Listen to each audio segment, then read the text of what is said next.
Hands rustle in the greens, snapping tender stalks. Tonight there will be frittatas and pastas brightened with the greenness of wild asparagus. Shading their eyes from the reverberating light, the villagers pause to watch the swallows dance, their wings whipping the blue of the sky into a blur of motion. As the birds scatter into the four winds, the women murmur and nod and continue their hunt. All around the villagers, red poppies overflow with sunshine. The flowers glow in jewel tones, redoubling and sweetening the light before sending it back to the disappearing swallows. Spiraling now, wheeling, fading away into the distant hills. Chiara stepped into the bar from her upstairs apartment and softly closed the door behind her. She didn't want to wake Isotta and the baby, or when it came to it, Edo and Franci, who had arrived home late last night. She scratched her head as she flicked on the lights, trying to remember where they had gone.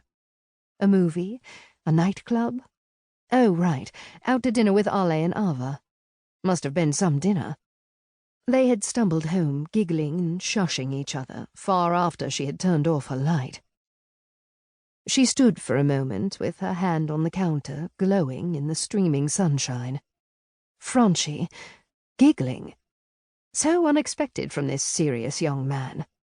And so different from his father, who seemed always on the edge of laughter. As she tied a freshly laundered apron around her waist, she remembered their walk last night. He had bragged about tortellini in Bologna, and she'd countered with tales of her Nona's Umbrian pasta. It shouldn't have been a funny conversation, and yet they both had tears of mirth in their eyes when their conversation turned to Santa Lucia, the villagers, and their families. Fabrizio wanted to know everything. He said the universal could be found in the smallest village interaction.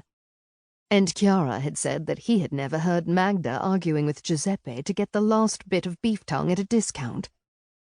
Chiara looked up at the sound of the door opening. Her face warmed into a wide smile. "Buongiorno, Patrizia." Patrizia smiled in return at her oldest friend before turning to hang her sweater on the coat rack. She had expected a far cooler morning. "Ciao, Chiara," she said, stepping into the bar. Chiara began preparing Patrizia's customary cappuccino as Patrizia settled on a stool. Over the sound of the frothing milk, Chiara asked, "Giuseppe going with you today?" Patrizia shook her head. "No, he's got the beef delivery to process.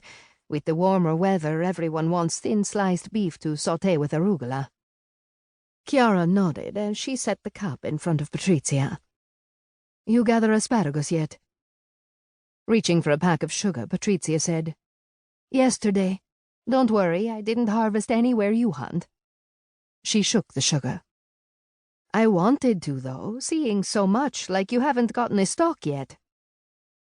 Chiara ground the beans for her own café and replied, "I know, with Isotta here the past few weeks and the baby." As if in confirmation, from upstairs came the cry of a baby. Within a few moments, the sound faded. Patrizia smiled. "They move back to Luciano soon, don't they?" "Within the next week. The doctor said with Luciano's heart rate stabilized, he's in great condition for a 72-year-old man." She took a sip of her espresso and continued. "It's about time, too. He's been impatient to have Isotta back." Patrizia stirred her cappuccino. "Everybody who comes into the macelleria still talks about the birth." Chiara smiled. "Here, too.